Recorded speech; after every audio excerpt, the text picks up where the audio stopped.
안녕하세요. 레드RPM 정준석입니다. 피터 정현철입니다. 자, 이번 차량은 기아자동차의 준준형 세단 네. K3 네. 페이스리프트 됐죠? 네. 지난번에 런칭 행사 때 저희가 한번 소개를 해드렸었죠. 디자인 바뀐 거는 대략적으로 네. 저희가 영상 먼저 보여드렸는데, 오늘은 시승 네. K3 페이스리프트 모델. 네. 뭐 파워트레인은 뭐 너무나도 익숙한 그런 세팅이 되어 있죠. 2세대로 변하면서 GDI 방식에서 MPI, 직분사에서 간접분사 그렇죠. 방식으로 바뀌면서 출력은 좀 내려갔습니다. 토크도 내려가고 최고 출력 한 123마력? 근데 뭐 그렇다고 해서 과거에 비해서 뭐 차가 뭐 잘 안 나간다 그런 느낌은 전혀 못 받는 것 같아요. 기아도 그렇고 현대도 그렇고 이 특유의 초반 좀 몰아놓는 그렇죠. 이게 있어서 맞아요. 가속 페달 가볍게 가져가도 그냥 툭툭툭 치고 나가는 그런 느낌인데, 이게 바뀌면서 가장 좋은 점은 그 GDI의 좀 거친 질감, 그렇죠. 그리고 소음, 노킹 같은 특유의 그 소리가 개선이 됐죠. 그게 좀 사라졌습니다. 네. 그러니까 솔직히 얘기해서는 좀 직접적인 사라지긴 했어요. 이렇게 가져갈 때 그렇죠. 직결적인 느낌은 좀 약해졌어요. 그건 약해졌을지 몰라도 간접 분사 방식으로 바꿔주면서 그걸 좀 개선해준. 그리고 변속기는 IVT 네. 무단 변속기. 근데 예전 무단 변속기들은 이렇게 늘어지듯 그렇죠. 이렇게 되는데, 요즘에 이 IVT는 가상이라도 그렇죠. 좀 변속하는 느낌을 살려줘서 RPM이 올라갔다 떨어졌다 올라갔다 떨어졌다 이렇게 그러니까 변속이 되고 있다는 느낌을 받을 수 있어요. 근데 그게 사실 재미가 있죠. 뭐 얘기 안 하면 무단인지 모릅니다. 그렇죠. 그러니까 일상주행하기에 엔진이든 변속기든 다 좀 최적화시킨. 일단 뭐 하체 세팅 같은 경우에는 역시 기아 자동차답다. 그 하드함을 바탕으로 해서 이제 세팅을 하다 보니까 노면에 어떤 따라서 뭐 이렇게 출렁이거나 그런 느낌은 없고 뚫고 나가는 그런 느낌을 받을 수가 있습니다. 좀 타이트해요. 네. 이게 또 이제 좀 아반떼랑은 네, 좀 네, 차이가 네, 나는. 그러니까 어쨌든 아반떼랑 형제차기 때문에 많은 부분을 공유를 하고 있는데, 그렇죠. 또 막상 주행을 해보면 네. 좀 다른 느낌이 드는 그런 게 바로 이 승차가 네. 쪽에서 좀 가지고 있지 않나. 이렇게 출렁출렁한다는 느낌보다는 네, 네, 네. 좀 자꾸 그렇죠. 돌아가는 네. 그런 느낌이 들어서. 이 동일하게 이제 파워트레인 들어갔는데도 되게 특이한 게 또 아반떼하고는 좀 다른 느낌이에요. 저희가 소위 말하는 도찐 객찐인데 그렇죠, 그렇죠. 이거 큰 차이는 아닌데, 네. 어쨌든 이 승차감에서 오는 뭐 이런 부분들이 다 융합이 되다 보니까. 그렇죠. 그런 부분들이 분명히 영향을 미치는 것 같습니다. 그리고 이 파워트레인으로 바뀌면서 가장 뚜렷하게 나타내는 장점은 연비. 그렇죠. 연비가 네. 정말 잘 나옵니다. 정말 이 연비나 여러 가지 이렇게 사이드적인 부분, 여러 가지 가성비적인 부분 봤을 때 제가 출퇴근용 차가 한 대 뭐 가벼운 게 필요하다 그러면 저는 K3를 선택을 할 것 같아요. 정말 연비 잘 나와요. 네. 그냥 기본 연비가 공인이 15, 16 정도 되는데, 그러니까요. 그냥 이렇게 주행하면 뭐 18도 나오고요. 그렇죠. 아까 저 넘어오는데 20도 나오더라고요. 제 기준으로 생각하면 꿈의 연비. 직분사 엔진이 가졌던 그런 좀 불쾌함, 불편함, 그래도 사라져서 어떻게 보면 출력적으로는 급가속해서 뭐 차선 변경할 때나 요럴 때는 밟아도 차가 나가진 않습니다. 나는 속도는 그냥 꾸준히 올릴게, 밟지 마, 이런 소리 들려주니까 그런 부분에서는 좀 답답하실 수 있는데, 그렇죠. 조금 더 출력을 원하시는 분은 또 GT 모델이 별도로 그렇죠, 마련이 그렇죠. 되어 있어서 그러니까 일반 노멀에서는 이게 탁 치는 맛은 없어요. 대신 이제 그런 걸 원하시면 GT로 가시면 되니까. 그냥 일상에서 부족함이 없는 정도. 그렇죠. 그리고 고속도로를 들어가더라도 그냥 주행 상황에 맞춰서 패턴 맞춰 갈 수 있는 그렇죠. 정도. 그 정도이기 때문에 대신 나머지 것들은 다 연비로, 실용성으로 보상을 해줘서 맞아요. 그런 부분에 있어서는 가장 대중적 아반떼랑 더불어서 그런 표본 모델을 잘 보여주고 있지 않나. 이게 지금 코너 돌아 나가도 뭔가 이게 내가 컨트롤하지 않으면 좀 불안한 그런 느낌이었는데 잘 돌아 나갑니다. 네. 차체 강성이라든지 네. 뭐 전체적인 밸런스라든지. 하체 세팅은 역시 기아가 제 성향하고 맞아요. 저도 그래요. 네, 기아가 맞아요. 이렇게 좀 첨벙첨벙 되는 것보다는 네. 그래도 이 정도 급이면. 그렇죠. 이게 또 어떻게 싫어하시는 분들은 좀 거칠다라고 느낄 수도 있는데 사실 이건 거친 건 아니거든요. 맞아요. 단단한 거지. 그리고 또 이게 GT로 가면 딱딱한 느낌으로 바뀝니다. 그렇죠. 그러니까 그런 것도 좀 선호하지 않으시는 분들은 이 정도 승차감이 딱 적당하지 않을까. 자, 디자인 간단히 좀 살펴보도록 하겠습니다. 일단 뭐 지난번 저희가 영상에서도 한번 소개해드렸지만 헤드램프 범퍼 쪽이 파격적으로 바뀌면서 사실 진짜 FL 모델이라고 얘기 안 하면 그냥 새롭게 나온 모델. 신형. 이라고 해도 손색이 없을 정도로 사실 바뀐 부분은 그렇게 크진 않아요. 그렇죠. 기존 가져가면서 바꾼 건데 저 그릴하고 헤드램프 연결시키면서 좀 차가 커 보이는 그런 효과도 있고 램프 디테일도 준준형 고려한다고 하면 좋습니다. 그리고 고성능 GT 모델이 아니라 일반 노멀 모델인데 범퍼 디자인만 봐서는 저게 GT 같아요. 좀 공격적으로 라인들을 잡아놔서 덕트도 상당히 크고. 그러니까요. 보통 그냥 스포츠형 모델이 없는 차들이 아니고서는 대부분 노멀 모델은 좀 밋밋하고 만들다 만 느낌인데 이번 기아 K3는 FL 모델은 전혀 그런 게 없어요. 누가 보면 일부러 GT 모델을 뽑은 그런 느낌을 봤어요. 그냥 일반 모델을 타더라도. 네네네. 그리고 또 하나 큰 차이는 예전에는 방향지등이 따로 독립된 그렇죠. 상태였는데 네. 그걸 헤드램프 위로 올려놨습니다. 헤드램프도 FL 모델에서 디자인을 전체적으로 조화를 이루면서 저런 걸 빼놨다. 저는 되게 칭찬하고 싶어요. 그리고 무엇보다도 로고. 저거 하나로 다른 차예요. 네. 조금 큰 느낌은 있습니다. 근데 K8도 그렇고 얘도 그렇고 다른 차예요. 측면 FL 모델이기 때문에 큰 변화는 없습니다. 근데 저는 헤드램프 전면부의 그 사이드 쪽에 연결되는 저기가 변화돼서 그런지 완전히 또 다른 느낌으로 다가오거든요. 옛날에는 뭐랄까 약간 방 뜬 느낌이었거든요. 불이 뭉실했죠. 네, 근데 지금은 전혀 그러질 않네요. 조금 꺼멍해 보이기도 했고. 네. 근데 지금은 스탠스가 그리고 테일 램프도 치고 들어왔잖아요. 그러니까 앞뒤 램프 갖다가 변형을 해놨기 때문에 전핸다 후핸다 쪽의 라인을 조금 이제 다듬은 건데 그거 하나가 이렇게 완전히 다른 차처럼 보이게 해준다. 느껴지고 있습니다. 그리고 차 자체가 이제 2세대로 넘어서 많이 커져서 그렇죠. 아반떼도 그렇고 네. 이게 준준형이라는 느낌이 별로 없습니다. 사이드에서 보면. 그리고 휠은 저건 또 아반떼 스포츠에서 제가 봤던 그런 휠과 좀 비슷한데. 아니 저걸 왜 노멀에다 저렇게 스포츠한 휠을 박아줬을까? 근데 얘는 이제 시그니처 모델이라 해준 것 같은데 어쨌든 좀 이 전반적인 디자인하고는 잘 어울립니다. 자, 그리고 후면 리어 쪽도 테일램프 터치를 다시 해줬습니다. 그래픽이 너무 세련돼요. 그 헤드램프 DR에 적용된 것처럼 그 유사한 디자인이 적용이 됐는데 완전히 또 차가 다르게 보이는. 이상해요. 이거 풀체인지 같아. 잘했습니다. 대신 전면에서는 저 안쪽으로 턴 시그널 램프를 넣어준 반면 뒤쪽은 그냥 기존과 범퍼야. 동일하게 아래쪽에 있는. 역시나 GT 모델이 또 아님에도 불구하고 후면부의 범퍼 디자인도 굉장히 좀 와일드합니다. 전반적으로 디자인이 젊어요. 네. 좀 스포티한 느낌도 들고. 네. 전체 밸런스가 안 맞은 상태에서 뭔가 어느 한 부분에 좀 스포티함을 넣을 거야, 좀 강인함을 넣을 거야 이러면 되게 조악스러울 수가 있는데 맞아. 그러질 않습니다. 밸런스가 좋아요. 네. 그리고 중간에 저거는 리플렉터 같습니다. 저는 불 들어오는 줄 알았는데 연결해서 요즘 기아에서 잘 쓰는 방식. 그렇죠. 근데 저거는 들어오진 않고 근데 야간에 뒤에서 불을 비추면요 반사돼가지고 들어오는 것처럼 보이는. 저희도 아까 촬영할 때 들어오지 않아? 이렇게 할 정도로. 그리고 색상이 신규 추가된 그래서 블루 컬러인데 요거 이쁩니다. 자, 실내도 간단히 좀 살펴보도록 하겠습니다. 외형적으로는 좀 몇 가지 디테일이 바뀌었는데 실내는 동일합니다. 이거 LMS 오렌지. 요게 이제 요번에 하나 신규 추가된 요거 괜찮아요. 네, 괜찮은 것 같아요. 이거는 관리적인 부분도 그렇게 어려울 것 같지 않고 색감도 이게 자칫 이 색깔이 잘못하면 좀 촌스러울 수가 있는데 그러지 않고 잘 나왔습니다. 그리고 이제 FL 되면서 또 변한 게 모니터 크기가 조금 더 커진 기존의 8인치에서 10.25인치. 이제는 뭐 하도 커지니까.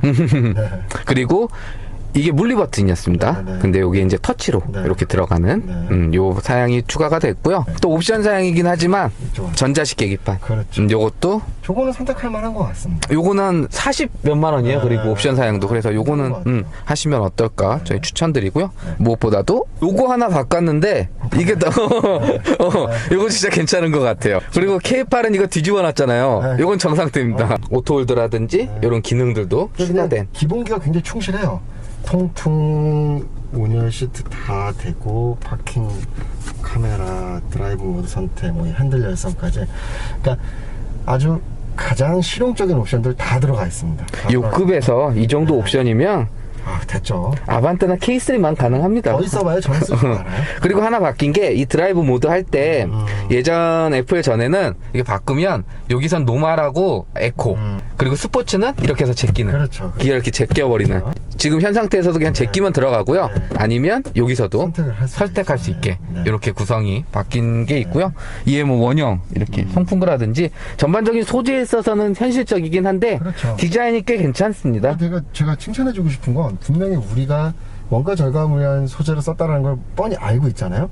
근데 그렇게 바라봤음에도 불구하고 마감 상태라든지 이런 것들이 워낙 뛰어나다 보니까, 그리고 디자인 구성이라든지 컬러를 통해서 소재의 한계를 극복한 느낌이에요. 그래서 싸 보이지 않습니다. 제가 아까 앞좌석에서 1열에서 굉장히 편하게 있으려고 굉장히 뒤로 많이 밀어놨는데 그럼에도 레그룸이 남아요. 저는 운전했던 그대로. 네. 그럼 레그룸 이 정도? 네. 밀면은 이 정도. 뭐 아시겠지만 여러분, 기아나 현대의 뭐 준중형은 레그룸 걱정 안 하셔도 돼요. 2열 시트 공간 빼는 건 네, 짱입니다. 최고입니다. 그리고 생각보다는 이 2열 시트의 등받이 각도가 굉장히 편하네요. 서 있지 네, 않습니다. 그래서 또 너무 누우면 엉덩이가 빠지고, 너무 서 있으면은 뒷좌석에 목을 가누기가 힘든데 그런 느낌 없이 굉장히 편안한 각도를 잘 찾은 것 같고요. 하여튼 2열 시트 참 잘 만들어요. 그리고 자방 길이도 네. 안 부족해요. 네, 전혀요. 그러니까 요렇게 다 제대로 갖춰놓고 공간을 이 정도 뺄 수 있다는 건 그렇죠. 잘하는 겁니다. 하나하나 이런 스티치라든지 이런 마감 상태, 이런 걸 보면 신경을 썼느냐 안 쓰느냐 티가 나는데, 이 사출로 뜨는 거기 때문에 테두리가 분명히 똥이 남아있다든지 이렇게 손이 다치거든요. 전혀 그런 게 없습니다. 준중형이고 저렴한 세팅을 했음에도 불구하고 소재를 현실적인 선택을 했을지언정 조립을 하는 마감에 있어서는 아주 뛰어나게 잘 했다. 그리고 그 기준이 이 차가 가진 가격에서는 그렇죠. 참 충실한 전동. 아니야? 근데 이게 열면 얘가 팅 올라옵니다. 이렇게 열면 이렇게. 뭐 사실 2급에다 전동을 넣는 건 좀 오버했어. 야, 이 광활한 트렁크 다른 메이커들도 반성해야 돼요. 준중형에서도 골프백이 실리는데 전혀 문제 없게 이렇게 빼는데 정말 이거 두 개 기본이고요. 요즘 말로 개 넓습니다. 두 개 기본이고 테트리스 하나에 따라서 3개까지는 아주 안정적으로 실을 수 있어요. 그리고 이게 낮아요. 네. 그러니까 여기가 높이감도 높고 깊이도 깊고 네. 저기까지 있고요. 그리고 2열 시트도 폴딩 돼요, 얘는. 그렇죠. 잘 뺐어요. 평소에는 일반적인 그런 적재물 굳이 지저분하게 바깥에 놓지 마시고 그렇게 안에다가 세차용품 같은 거. 네, 다 해놓으시고 넓게 쓰시면 될 것 같고, 이래서 제가 이 차는 제가 갖고 다녀도 된다 싶은 게 항상 골프백을 싣고 다녀도 되니까. 손잡이도 있습니다, 얘도. 이거 안 달아줘요, 치사하게. 요거 달아주셔야 이거 됩니다. 입고 얼마나 큰데. 처음 내가 직장을 가지고 어느 정도 수입이 생겨서 내가 이제 이동 수단을 한번 고려해 보야지 했을 때 가장 먼저 떠오르는 게 아반떼 아니면 K3. 그러니까. 선택지가 될 수 있는데 그런 부분에 있어서는 뭐 참 요즘은 선택지가 참 좋아졌어요, 예전에 비하면. 그렇죠. 예, 옛날에는 사실 뭐 선택할 모델들도 별로 없었고, 설사 한다고 그래도 성능적인 부분이라든지 여러 가지 차의 어떤 스펙적인 부분을 기대하는 게 쉽지가 않았는데 요즘은 참 좋은 시절이 왔습니다. 이게 가장 저렴한 트림이 소위 말해 깡통 1,700몇 그렇죠. 10만 원이에요. 그렇죠. 그리고 저희가 지금 타고 있는 시그니처도 2,400 얼마? 사회초년생이 접근하기 가장 괜찮은 구성인 것 같아요. 사실 그리고 그런 목적으로 타겟을 잡은 것도 있고요. 그래서 그 정도 가격, 그러니까 굳이 지금 저희가 타고 있는 시그니처가 아니더라도 1,000만 원 후반에서 2,000만 원 초반 적당하게 꾸미시면 그 값어치는 합니다. 물론 우리가 경제적인 여건이 좋으신 사회초년생 분들도 계시고 여러 여건이 되신 분들은 더 뭐 훨씬 더 몇 곱절 되는 그런 차들도 뭐 워낙들 많이들 구매를 하시는데, 저는 외려 그러니까 보편적인 우리 같은 대한민국에서 살아가는 사람이라면 사회초년생 때 이 K3로 시작한다는 것 자체도 굉장한 능력이에요. 그럼요. 네. 그럼요. 뭐 부모님이 사주신 걸 그런 게 아니라 자신의 능력으로 한다는 건 저희 때는 아반떼 타면요. 저희 말에 먹어줬습니다, 진짜. 지금도 이제 저희가 스타트를 하면서 약간 언덕길을 올라가고 있는데 파워풀한 그런 건 아니더라도 그것도 부족하게 뭐 힘들어하거나, 지금 순식간에 70km가 됐거든요. 뭐 전혀 그런 건 없습니다. 그러니까 이제 이 준중형 세단급을 타시는 분들이 그냥 다른 거 다 포기하고 타는 그런 게 아니라 똑같이 하면서 조금 더 실용성 위주로 가는 그런 개념으로 잡으시면 될 것 같아요. 방금 유턴을 저희가 했는데도 뭐 마감재라든지 이런 데서 뒤틀림에 의해서 어떤 마찰 소리가 난다든지 잡소리가 난다든지 그런 것도 전혀 없고. 그러니까 어떻게 보면 FLE 상품성은 더 좋을 수밖에 없어요. 그렇죠. 초기 모델보다는. 그렇죠. 어쨌든 그동안 했던 거를 좀 반영을 해서 개선을 하는 모델이기 때문에 맞습니다. 파워트레인은 그대로 들어갔지만 디자인적으로도 조금 더 그렇죠. 요즘 트렌드 들어갔고 네. 기능적으로도 뭐 전자식 계기판이라든지 네. 모니터도 커졌고 이런 부분에 있어서는 좀 더 만족스럽지 않을까. 요 정도 크기가 사실 운전하기 가장 좋습니다. 그렇죠. 어디 가기도 편하고요. 네. 주차하기도 편하고. 맞아요. 준중형들이 잘못하면 이 조수석이나 운전석에 앉았을 때 이 공간성이 좀 굉장히 답답하게 느껴질 때가 있어요. 그러다 보면 장시간 운전이나 이런 거 불편할 수 있는데 분명히 무슨 사이즈가 엄청 증대된 것도 아님에도 불구하고 이 공간성에 있어서 답답함이 별로 느껴지지 않습니다. 그러니까 차 자체가 커졌죠. 이 네. 세대로 가면서 그렇죠. 지금 아반떼도 네. 그렇고 얘도 그렇고 뭐 전체적으로 이 시트 착자감의 어떤 진동 올라오는 것도 일단 저 정도 덩치가 되는 성인 남성이 앉았을 때에도 비좁다 그런 느낌을 전혀 못 받으니까. 과거에 아반떼가 한참 인기 있을 때 제가 사회 초년생이라고 봐야 되겠네요. 십수년 전에 그때 아반떼가 1000만원 초반에도 살 수 있는 아반떼가 그렇죠. 있었는데 그때에 비하면 이제 가격은 당연히 많이 올랐죠. 뭐 물가 상승분도 있을 거고 전체적인 차량 가격들이 올라가는 분위기도 있고 이런 거 저런 거 따졌을 때 그래도 아직도 준진형 세단들은 그 접근성에 있어서는 상당한 메리트를 가지고 출시가 되고 있다. 가격적으로 네. 저희가 소위 말하는 가성비에 그렇죠. 있어서는 근데 꽤 그때에 충실하고. 비하면은 성능적인 부분은 압도적이잖아요. 우월하잖아요. 네. 뭐 사양도 그렇고 네. 편의 사양도 그렇고 그 가격에 충족할 만한 상품성은 분명히 갖추고 그렇죠. 있습니다. 그러니까 이 급에서 잘 팔리는 이유는 있어요. 그런 걸 생각한다면 저는 굉장히 만족스러운 것 같습니다. 근데 이제 아반떼라는 네임밸류가 워낙 국내에서는 네. 그래도 있기 때문에 K3가 이번에 변화한 거는 또 그거에 맞춰서 그렇죠. 어느 정도 네. 수요를 좀 보여주고 싶지 않았나 네, 네. 생각하는데 잘한 것 같습니다. 네. 전반적인 디자인도 그렇고 상품성도 그렇고 충분히 끌어올려줬기 때문에 한번 시승해 보시면 좀 만족스럽지 않을까 이번 K3. 자, 그리고 최신 운전자 지원 시스템도 이번 페이스리프트를 통해 좀 더 강화된 기능들이 적용이 되는데요. 먼저 크루즈 컨트롤 설정을 해놓게 되면 여긴 자유로니까 속도는 90km. 그러면 가속 페달하고 브레이크 페달 별도로 조작하지 않아도 앞차와의 거리 계산에서 따라서 주행이 이루어지는 스마트 크루즈 컨트롤이 탑재가 되어 있고요. 거기에 차선하고 차선 인식해서 차선의 중앙을 잡고 핸들을 조향해주는 차선 유지 어시스트도 반영이 되어 있습니다. 그로 인해서 핸들을 잡고 있지 않아도 주행이 이루어지는 반자율 주행 시스템을 사용할 수 있는데요. 이번 신형 K3에 적용된 스마트 크루즈 컨트롤은 앞차가 멈추면 같이 멈추고 재출발하면 따라서 주행이 이루어지는 스탑앤고 기능이 적용이 되어 있고요. 거기에 이제는 고속도로뿐만 아니라 자동차 전용 도로까지 HDA 하이웨이 드라이브 어시스트 기능이 확장된 구성도 갖추게 되었습니다.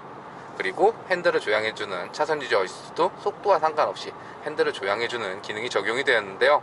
이런 운전자 지원 시스템은 장거리 주행 시 피로도를 줄여주는 역할도 해주지만 가다서다가 반복되는 일상 도심 주행에서 보다 안전한 주행에 더 많은 도움을 주는 기능이기 때문에 이번 신형 K3에 적용된 다양한 편의사양 중 꽤 돋보이는 요소가 되어주지 않을까 여겨지고요. 자, 그리고 연비 총 주행거리는 384km 이동을 했고요. 연비는 트림상 리터당 14.9 표기됐습니다. 그럼 남은 주유량 가지고 이동할 수 있는 거리가 207km 정도 표시가 되니까 1회 풀탱크 주유했을 시 대략 한 580에서 90km 정도 이동할 수 있는 연비를 보여줬다 라고 참고하시면 괜찮을 것 같고요. 자, 여기까지 기아 자동차의 준준형 세단 K3 페이스리프트 만나봤는데요. 네, 뭐 일단은 계속해서 반복적으로 말씀드리지만 사회 초년생 본인의 실용성에 따라서 너무나 좋은 대안이 될 것 같고요. 욕심나는 차요. 한 대 정도 보유해서 저도 편안하게 좀 이제 다닐 때 K3를 한번 이용해보고 싶은 그런 느낌을 받았습니다. 정말 그 말이 맞는 편안하게 부담 없이 네. 탈 수 있는 그런 차가 바로 이 K3니까. 이상 저는 레드 RPM이었고요. 네, 피트 정영철이었습니다. 감사합니다.